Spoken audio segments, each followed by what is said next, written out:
Hello students, Standard 12 Philosophy lesson number 6 ની અંદર આપણે જોતા હતા કે ભારતીય તત્વશાસ્ત્રમાં અનુમાન જે જુદી જુદી રીતોથી આપણે જોયું પ્રસ્તાવના જોયું અવૈદિક અને વૈદિક ભારતીય દર્શનોના પ્રમાણો જોયા પક્ષ હેતુ સાધ્ય ભારતીય પંચાયતી અનુમાન કોને કહેવાય છે કે પ્રતિજ્ઞા હેતુ ઉદાહરણ સ્વરૂપ વ્યાપ્તિ ઉપનય અને નિગમન એ શું છે જેના વિશે ઊંડાણથી અભ્યાસ કર્યો ત્યારબાદ ન્યાયની દ્રષ્ટિએ જે અનુમાનના બે પ્રકાર પડે છે જેમ કે સ્વાર્થાનુમાન અને પરમાર્થાનુમાન એ પણ આપણે છેલ્લા વિડીયોમાં જોયું અને ત્યારબાદ આપણે એ જોયું કે વ્યાપ્તિનું સ્વરૂપ શું છે એમના પ્રકારો કયા છે જેમ કે નિત્ય સાહચર્ય અવિનાભાવ સંબંધ વ્યાપ્તિનું સમર્થન કરવાની વિધિ જેના વિશે આપણે ઊંડાણથી અભ્યાસ કર્યો હવે આપણે આગળ વધીશું કે વ્યાપ્તિના જે પ્રકારો છે નૈયાયિકો બતાવે છે કે પદ્ધતિઓ કઈ કઈ છે તો નૈયાયિકો એવું કહે છે કે વ્યાપ્તિનું સમર્થન કરવા માટે નીચેના જે 4 સોપાનો છે એનું વિશ્લેષણ કરવું જરૂરી છે જેમાં છે અન્વય પદ્ધતિ વ્યતિરેક પદ્ધતિ વ્યાધિચાર પ્રમાણ પદ્ધતિ અને સામાન્ય લક્ષણ પ્રત્યાનુભૂતિ અનુભૂતિ એમાં પહેલી પદ્ધતિ આપણે જોઈએ કે અન્વય પદ્ધતિ શું છે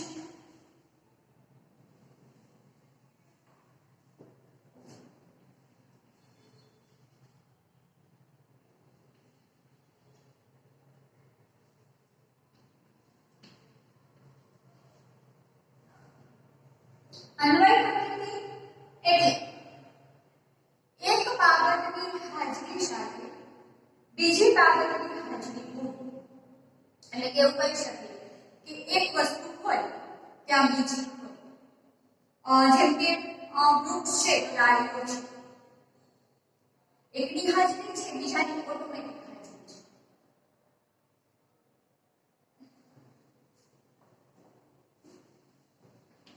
છે એકની હાજરી હોવી સાથે બીજાની હાજરી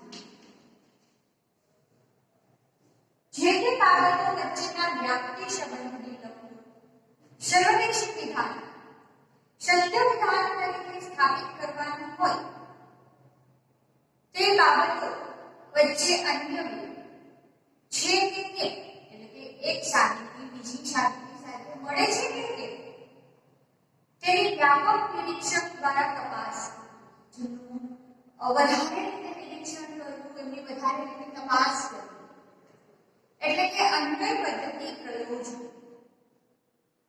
એ વ્યાપ્તિ સંવર્ધન વિધિનું પ્રથમ સોપાન છે પહેલું સોપાન શું છે વ્યાપ્તિ પદ્ધતિનું અન્વય પદ્ધતિ કે ભાઈ એકને તપાસ કરવાની છે સાથે બીજાની તપાસ પણ કરવી નિરીક્ષણ દ્વારા તપાસ કરવી પ્રયોજન એ વ્યાપ્તિ સંવર્ધનનું પ્રથમ સોપાન છે આ સોપાન દ્વારા મળેલા સમર્થક પુરાવો વડે સ્પષ્ટ થાય છે કે તપાસ હેઠળ વ્યાપ્તિલક્ષી સામાન્યીકરણ સત્ય હોવાની સંભાવના ઘણી વધારે છે એટલે એવું કહી શકીએ કે એક સત્ય હોય એકની તપાસ કરીને એ સત્ય નીકળ્યું તો ઓટોમેટિકલી બીજાની તપાસ છે એ સત્ય જ નીકળશે કારણ કે પહેલું એક સાથે જોડાયેલું છે અન્વય પદ્ધતિ પ્રયોગથી સ્પષ્ટ થાય છે કે જ્યાં ધુમાડાની હાજરી હોય ત્યાં અગ્નિ હાજર હોવાની એટલે કે અગ્નિ વગર ધુમાડો અશક્ય છે એવું સાબિત થઈ ગયું છે એટલે ધુમાડાની હાજરી છે તો અગ્નિની હાજરી છે એવું ઓટોમેટિકલી સાબિત થાય છે જ્યાં માણસપણાની હાજરી હોય ત્યાં મરણશીલતાની પણ હાજરી હોય કારણ કે આપણે એવું કહીએ છીએ કે કોઈ પણ માણસ અમર નથી એટલે કે બધા જ માણસો મરણશીલ છે તો માણસનું અસ્તિત્વ છે સાથે સાથે મરણનું અસ્તિત્વ છે જન્મનું અસ્તિત્વ છે મરણનું અસ્તિત્વ છે આપણે કહી શકીએ કે એક સિક્કાના બે બાજુઓ અહીં લાગુ પડે છે એકની હાજરીથી બીજું ઓટોમેટિક સાબિત થાય છે કાટ છે તો છાપ છે છાપ છે તો કાટ છે જે પ્રાણીને માથે શિંગડા હોય તે પ્રાણીને પૂંછડું હોય. આ પુરાવાઓને આધારે કહી શકાય કે જ્યાં જુવાનો ત્યાં અગ્નિ. સર્વ માણસો મરણશીલ છે. સર્વ શિંગડાવાળા પ્રાણીઓ પૂંછડાવાળા પ્રાણીઓ છે.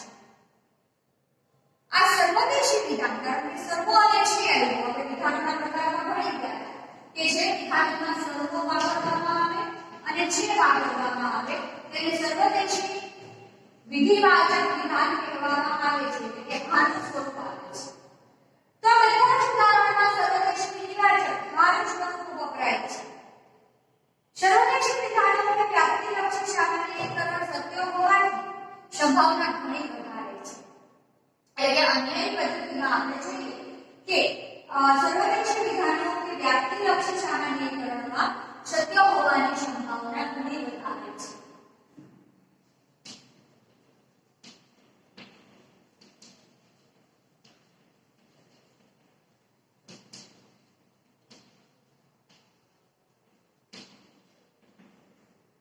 વ્યતિરેક પદ્ધતિ કોને કહેવામાં આવે છે?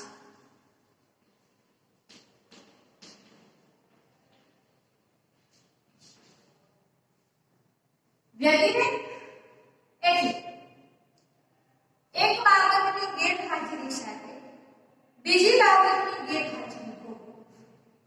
આમાં એક બાબતની હાજરી સાથે બીજીની હાજરી.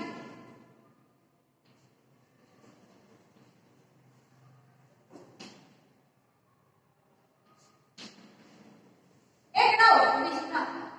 વીજળી નથી તો પ્રકાશ નથી. ચોખ્ખી વસ્તુ છે. જે બાબતો વચ્ચે વ્યાપ્તિ સંબંધને લગતું સર્વદેશી વિધાન, સત્ય વિધાન સ્થાપિત કરવાનું હોય તે બાબતો વચ્ચે વ્યતિરેક છે કે કેમ તેને વ્યાપક નિરીક્ષણ દ્વારા તપાસ કરવાની.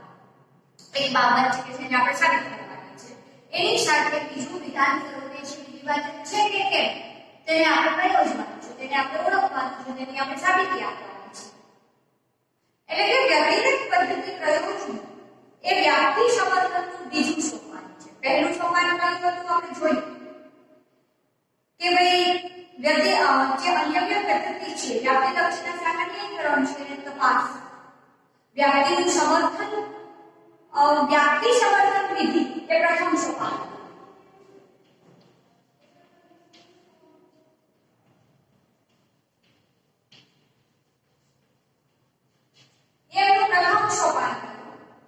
બીજું સોપાન આપણે જોયું કે કયું છે તો કે વ્યાપ્તિ સમર્થન ની વ્યતિરેક પદ્ધતિ પ્રયોગ છે.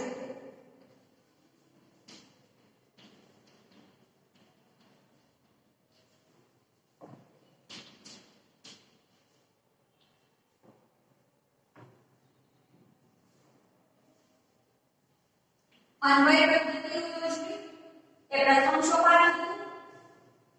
વ્યતિરેક પદ્ધતિ પ્રયોજવી એ દ્વિતીય સોપાન છે, એટલે કે બીજું સોપાન છે.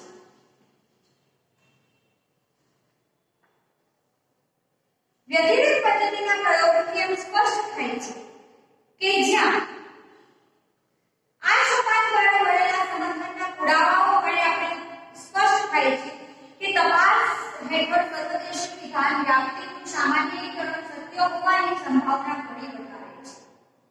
દાખલા તરીકે વ્યતિરેક પદ્ધતિના પ્રયોગથી એમ સ્પષ્ટ થાય કે જ્યાં અગ્નિની ગેરહાજરી ત્યાં ધુમાડાની પણ ગેરહાજરી. વ્યતિરેક હાજરીના બદલે ગેરહાજરી શબ્દ દ્વારા. એટલે અગ્નિ નથી ત્યાં ધુમાડો નથી. ધુમાડો નથી ત્યાં અગ્નિ નથી. મરણશીલતાની ગેરહાજરી ત્યાં માણસપણાની ગેરહાજરી. કારણ કે જન્મ નથી ત્યાં મરણ નથી, મરણ નથી ત્યાં જન્મ નથી. ધુમાડાના જે પ્રાણીઓનું પૂંછડું નથી તેને શિંગડા નથી. આવા પુરાવાઓના આધારે સાબિત થયું છે. સર્વ ધુમાડાવાળા સ્થાનો અગ્નિ સ્થાનો છે, એટલે કે જ્યાં જ્યાં ધુમાડો છે ત્યાં ત્યાં અગ્નિ છે. દરેક માણસ મરણશીલ છે, જન્મ છે ત્યાં મૃત્યુ છે. શિંગડાવાળા પ્રાણીઓ પૂંછડાવાળા પ્રાણીઓ છે એ વ્યાપ્તિ સામાન્ય લક્ષણો સત્ય હોવાની સંભાવના ઘણી વધારે છે, એટલે કે સંભાવનાઓ વધારે છે. આમાં શું બતાવે છે?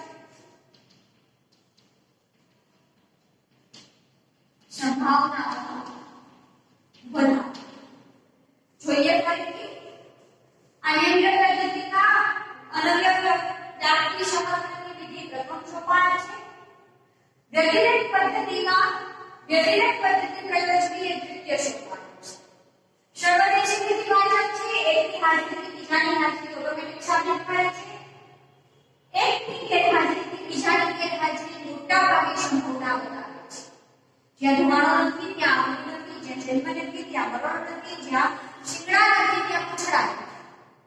ઓટોમેટિકલી સાબિત થઈ જાય છે. જોઈએ ત્રીજી પદ્ધતિ શું કરે છે.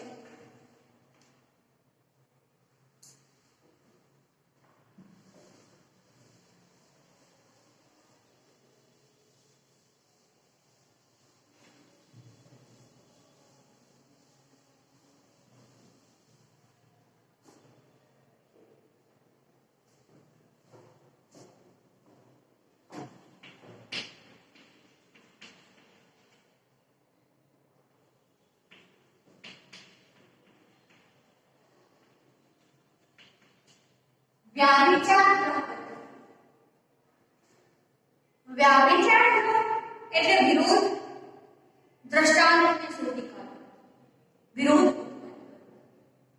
નિષેધવાચક, કારણ કે વિરોધ નિષેધવાચકમાં જોડાણ થાય છે. ના, આપણે જોયું કે જે બાબતો વચ્ચે વ્યાપ્તિ શબ્દને લગતું સર્વદેશી વિધાન શક્ય તરીકે સ્થાપિત કરવાનું હોય તે બાબતો વચ્ચે અનિવાર્યપણે સાહચર્ય છે, એકબીજા સાથે જોડાયેલા છે. અનન્ય પદ્ધતિ અને વ્યક્તિગત પદ્ધતિના પ્રયોગો દ્વારા સ્પષ્ટ થવાથી પ્રસ્તુત સર્વદેશી વિધાન સત્ય હોવાની સંભાવના ઘણી વધી જાય છે. એક વિધાન સત્ય છે એ સંભાવના ઘણી વધી ગઈ છે. સંભાવનાની માત્રામાં વિશેષ ઉમેરો કરવા માટે વિરોધી દ્રષ્ટાંત મળે છે કે કેમ તેની વ્યાપ્તિ નિરીક્ષક દ્વારા તપાસ કરવી. એટલે કે એક વિધાન સત્ય છે, બીજું અસત્ય છે કે કેમ તેની કેના દ્વારા તપાસ કરવાની છે, તો કે વ્યાપક નિરીક્ષણ દ્વારા. વ્યાવિચાર પદ્ધતિ પ્રયોજની એ વ્યાપ્તિ સંવર્ધનનું ત્રીજું સોપાન છે. પહેલું સોપાન હતું અનન્ય પદ્ધતિ પ્રયોજની, બીજું હતું વ્યતિરેક પદ્ધતિ પ્રયોજની અને ત્રીજું સોપાન છે વ્યાવિચાર પદ્ધતિ પ્રયોજની. આ સોપાન દ્વારા સ્પષ્ટ થાય છે કે તપાસ હેઠળ સર્વદેશી વિધાનને અસત્ય સાબિત કરે તેવું એક પણ વિરોધી દ્રષ્ટાંત ખાસ પ્રયત્ન કરવા છતાં મળતું નથી. એટલે કે ઉપરની બંને પદ્ધતિઓનો વિરોધ સાબિત કરે અથવા તો બંને પદ્ધતિઓને ખોટી સાબિત થાય એવું એક પણ વિધાન જ્યારે મળતું ના હોય તેથી આ સર્વદેશી વિધાન સત્ય હોવાની સંભાવના ઘણી વધી જાય છે. દાખલા તરીકે વ્યાવિચાર પદ્ધતિના પ્રયોગથી સ્પષ્ટ થાય છે કે જ્યાં ધુમાડો હોય ત્યાં અગ્નિ પણ હોય છે અને અગ્નિ નથી ત્યાં ધુમાડો પણ નથી. સર્વદેશી વિધિવાચક, સર્વદેશી નિષેધવાચક બંને લાગુ પડે છે એક જ વિધાન પણ સંયુક્ત થઈ જાય છે કારણ કે અનેક દ્વારા જોડાયેલું છે. જ્યાં માણસપણાની હાજરી હોય છે ત્યાં મરણશીલતાની હાજરી હોય છે. જ્યાં મરણશીલતા હોતી નથી ત્યાં માણસશીલતા હોતી નથી. જે પ્રાણી શિંગડાવાળું છે તે પૂંછડાવાળું પણ હોય છે. જે પ્રાણીને પૂંછડું હોતું નથી તેને શિંગડું પણ હોતું નથી. વિરોધી દ્રષ્ટાંત નહીં મળવાના પુરાવાઓના આધારે એમ કહી શકાય કે જ્યાં ધુમાડો ત્યાં અગ્નિ. સર્વ માણસો મરણશીલ છે. બધા શિંગડાવાળા પ્રાણીઓ પૂંછડાવાળા પ્રાણીઓ છે. સર્વદેશી વિધાનો અસત્ય હોવાથી કોઈ સંભાવના નહીવત રહે છે. અર્થાત આ વિધાનો સત્ય હોવાની સંભાવના એકદમ વધી જાય છે. જોઈએ એના પછી પદ્ધતિ સામાન્ય લક્ષણ પ્રત્યાનુંક્ષી અનુભૂતિ.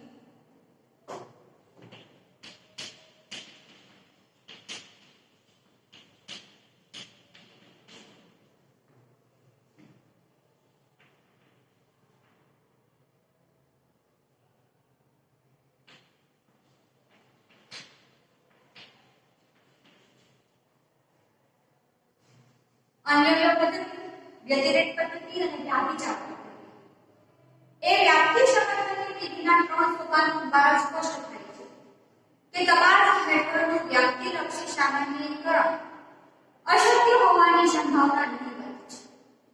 ત્રણેય વિધાનો અશક્ય હોય એ સંભાવના નહીવત છે અને સત્ય હોવાની સંભાવના વિપુલ માત્રામાં છે.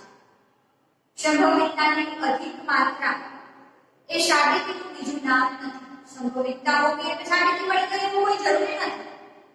આનો અર્થ એ થયો કે વ્યાપ્તિ સમર્થન વિધિના ત્રણેય સોપાનોની તપાસ હેઠળ પદ્ધતિની તપાસ, વ્યતિરેક પદ્ધતિની તપાસ, વ્યાખ્યાયિત પદ્ધતિની તપાસ હેઠળ સર્વદેશી વિધાન સત્ય છે એમ સાબિત કરી શકાતું નથી. આ પ્રકારની સાબિતી મેળવવા માટે નૈયાયિકોના વ્યાપ્તિ સમર્થન વિધિના ચોથા સોપાનનો આશ્રય લે છે. એટલે ત્રણેય સોપાનો દ્વારા કોઈ સાબિતી નથી મળી આપણને, એટલે આપણે ચોથા સોપાન તરફ ગયા. સામાન્ય લક્ષણ પ્રત્યાનુભૂતિ એટલે કોઈ પણ વર્ગની સામાન્ય કે સાર્વત્રિક લાક્ષણિકતાઓનો અંતસ્ફુરણ કે માનવ પ્રત્યક્ષ દ્વારા થતો પ્રત્યક્ષ અનુભવ જે વ્યાપ્તિ વાક્ય કે સર્વદેશી વિધાન સત્ય વિધાન તરીકે સ્થાપિત કરવાનું હોય તેના ઉદ્દેશ્ય પદની સામાન્ય કે સાર્વત્રિક લાક્ષણિકતાઓના અંતસ્ફુરણ કે માનવ પ્રત્યક્ષ દ્વારા જાણવાનો પ્રયત્ન કરવો એ વ્યાપ્તિ સમર્થન વિધિનું ચોથું અને મહત્વનું સોપાન છે. કયું છે ચોથું સોપાન? તો કે સામાન્ય સાર્વત્રિક લાક્ષણિકતાની અંતસ્ફુરણ એટલે મનની અંદર થયેલી કલ્પના કે માણસ પ્રત્યક્ષ દ્વારા જાણવાનો પ્રયત્ન કરવો અથવા તો માનવીને પૂછી અથવા તો માનવના અનુભવોને પૂછી તાર્કિક અને કોઈ વિધાનને જાણવાનો પ્રયત્ન કરવો એમનું ચોથું સોપાન છે અને મહત્વનું સોપાન છે.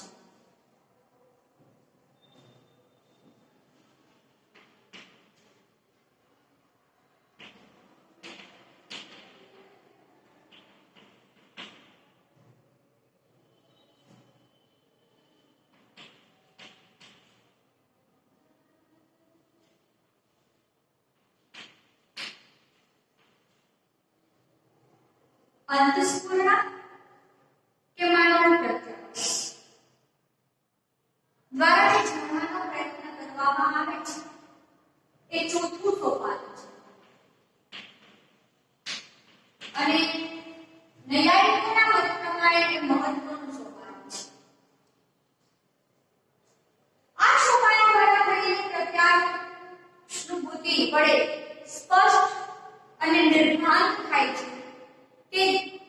કે તપાસ હેઠળનું સર્વદેશી વિધાન સત્ય છે, કારણ કે વિધાનના ઉદ્દેશ્ય પદ સામાન્ય કે સાર્વત્રિક લાક્ષણિકતાઓનો તેના વિધેય પદમાં નિર્દેશ થયેલો છે અને તેથી જ્યાં તેનું ઉદ્દેશ્ય સ્થાન હોય ત્યાં વિધેય પદ એ બાબતમાં શંકાને જરા પણ અવકાશ નથી. દાખલા તરીકે સામાન્ય લક્ષણ પ્રત્યક્ષાનુભૂતિ વ્યાપ્તિ સત્ય સંશોધકો એવું સ્પષ્ટ અને નિર્ભ્રાંત પ્રત્યક્ષ જ્ઞાન થાય છે કે માનવના વર્ગની સામાન્ય લાક્ષણિકતા એવી છે કે તે મરણશીલ હોવું એ કોઈ પણ માણસ માટે અનિવાર્ય છે. કોઈ માણસ એમ ન કહી શકે કે હું મરણશીલ નથી, વહેલું મોડું એ નક્કી કરવું પણ આપણા માટે. શિંગડાવાળા પ્રાણીની વર્ગની સાર્વત્રિકતાઓ એવું જણાવે છે કે પૂંછડાવાળાની નિશાની છે. શિંગડું છે ત્યાં પૂંછડું છે, પૂંછડું છે ત્યાં શિંગડું છે. કદાચ અપવાદ એકાદ નીકળે પણ એ અપવાદ હશે. ધુવાડાના સ્થાનના વર્ગની સામાન્ય લાક્ષણિકતાઓ એવી છે કે અગ્નિનું હોવું અનિવાર્ય છે. અનિવાર્ય એટલે અગ્નિનો હોય તો ધુવાડો ના હોય, ધુવાડો ના હોય તો અગ્નિ ના હોય. આ પ્રકારની સામાન્ય લક્ષણ પ્રત્યક્ષાનુભૂતિના આધારે દ્રઢતાપૂર્વક એવું કહી શકીએ કે સર્વ માણસો મરણશીલ છે, સર્વ શિંગડાવાળા પ્રાણીઓ પૂંછડાવાળા પ્રાણીઓ છે, સર્વ ધૂમ્રસ્થાનો અગ્નિસ્થાનો છે અને આ સર્વદેશી વિધાન નિશંકપણે એટલે કે કોઈ પણ શંકા વગર શક્ય છે. જોઈએ આગળ વ્યાપ્તિના પ્રકારો.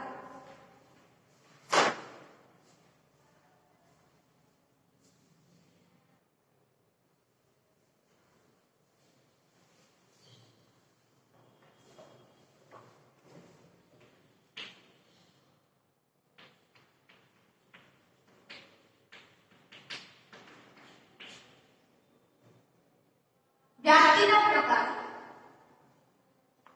વ્યાપ્તિ શબ્દ રજૂ કરતા સર્વદેશી વિધાનમાં આવતા ઉદ્દેશ્ય પદ અને વિધેય વિસ્તારને અનુસરી અને વ્યાપ્તિના બે પ્રકાર પડે છે: સમવ્યાપ્તિ, અસમવ્યાપ્તિ.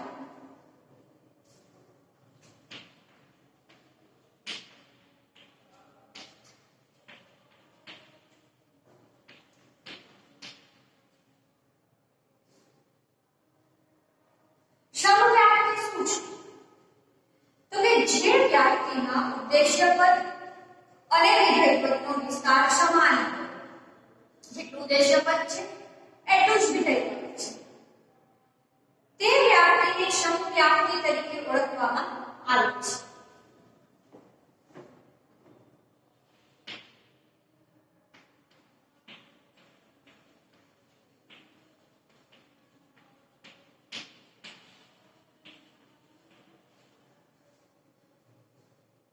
સર્વસજીવો પ્રાણીઓ મરણશીલ પ્રાણીઓ છે. સર્વજ્ઞેય વસ્તુઓ વર્ણવી શકાય તેવી વસ્તુઓ છે. ઉદ્દેશ્ય પદ અને વિધેય પદ સમાન છે, એટલા માટે તે સમવ્યાપ્તિમાં આવે છે.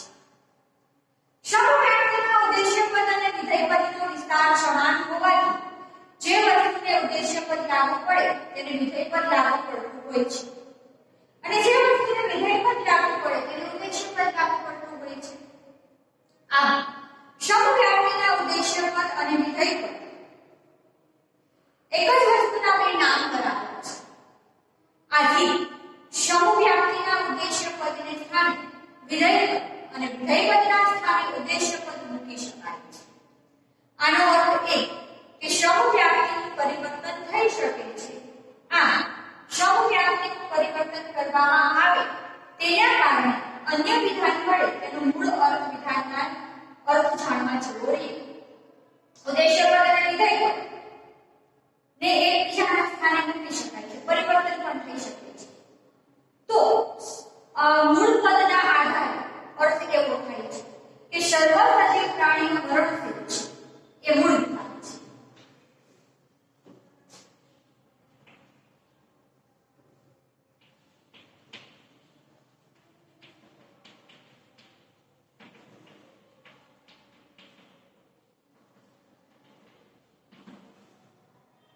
બરાબર? હવે એનું પરિવર્તન કેવી રીતે કરશું આપણે? તો કે સર્વ મરણશીલ પ્રાણીઓ સજીવ છે. મરણશીલ આગળ, સજીવો પાછળ.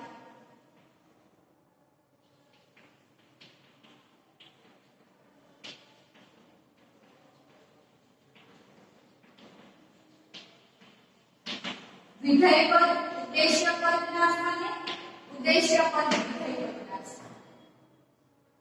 સર્વજ્ઞેય વસ્તુઓ વર્ણવી શકાય તેવી વસ્તુઓ છે. સર્વ વર્ણવી શકાય તેવી વસ્તુઓ જ્ઞેય છે. વિધાનમાં ફેરફાર કર્યો છે મધ્યમ પદ અને અંતિમ પદમાં. સમવ્યાપ્તિના ઉદ્દેશ્ય પદ અને વિધેય પદના વિસ્તારો સમાન હોય છે. એ બાબતની આકૃતિ દ્વારા સમજૂતી મેળવવા માટે આપણે સર્વ મરણશીલ પ્રાણીઓ સજીવ છે, સમવ્યાપ્તિના ઉદ્દેશ્ય પદ અને વિધેય પદને સૂચવતા વર્તુળો, જેમ કે વર્તુળની બદલે અહીંયા ચોરસ કરું છું. સજીવ પ્રાણી,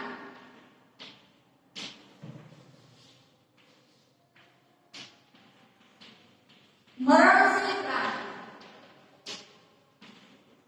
ઉપરના બંને આકૃતિઓ પરથી એટલી હદે સ્પર્શી શકે તેવું છે કે તેનો વિચાર કરતા સ્પષ્ટ થઈ જાય કે જે પ્રાણી સજીવ હોય તે મરણશીલ છે, જે મરણશીલ છે તે સજીવ હોય છે. આ બંને વસ્તુઓને અથવા બંને આકૃતિઓને જો આપણે એકસાથે જોડીએ તો શું થાય?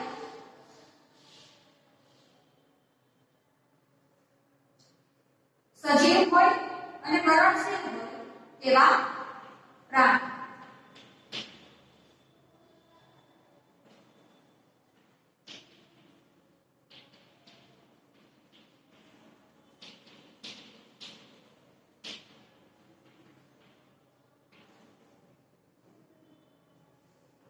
અસમવ્યાપ્તિ શું છે જોઈએ.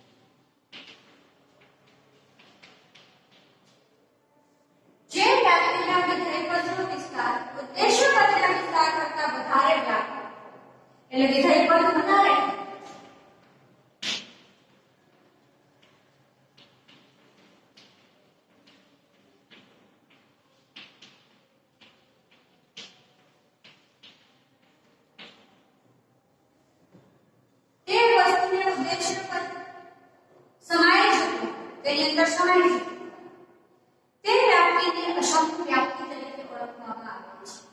અસમ વ્યાપ્તિને વિષમ વ્યાપ્તિ તરીકે પણ ઓળખવામાં આવે છે. દાખલા તરીકે સર્વ માણસો મરણશીલ પ્રાણીઓ છે, સર્વ વિદ્યાર્થીઓ યુવાનો છે.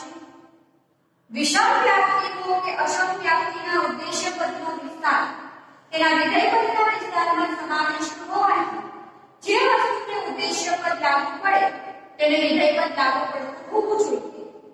જે વસ્તુને વિધેય પદ લાગુ પડે તેને ઉદ્દેશ્ય પદ લાગુ પડતું હોતું નથી. ઉદ્દેશ્ય પદને વિધેય પદ લાગુ પડે છે પણ વિધેય પદને ઉદ્દેશ્ય પદ લાગુ પડતું નથી. કારણ કે અસમ વ્યાપ્તિ વિધેય પદનો વિસ્તાર ઉદ્દેશ્ય પદના વિસ્તાર કરતા વધારે હોય છે. અસમ વ્યાપ્તિના ઉદ્દેશ્ય પદના ક્ષેત્ર કરતા વિધેય પદનું ક્ષેત્ર વિશાળ હોવાથી અસમ વ્યાપ્તિનું પરિવર્તન કરી શકાતું નથી. કારણ કે અસમ વ્યાપ્તિનું પરિવર્તન કરવાથી વિધાનનો અર્થ બદલાઈ જાય છે. સર્વ માણસો મરણશીલ પ્રાણીઓ છે. સર્વ મરણશીલ પ્રાણીઓ માણસો છે એ પરિવર્તન થયું. સર્વ વિદ્યાર્થીઓ યુવાનો છે. સર્વ યુવાનો વિદ્યાર્થીઓ છે. અસમ વ્યાપ્તિ કે વિષમ વ્યાપ્તિના આધારે વિધેય પદનો વિસ્તાર કે તેના ઉદ્દેશ્ય પદનો વિસ્તાર કરતા વ્યાપક હોય છે. તેની અંદર ઉદ્દેશ્ય પદનો વિસ્તાર સમાઈ જતો હોય છે. બાબતની આકૃતિ દ્વારા સમજવાનો પ્રયત્ન કરીશું. જેમ કે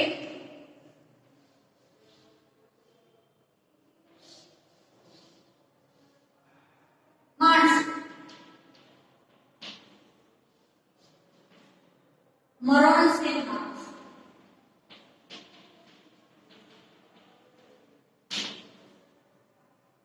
ઉપરના બે વર્તુળોમાં માણસનું વર્તુળ મરણશીલ પ્રાણીઓના વર્તુળમાં સમાવેશ થઈ જાય છે.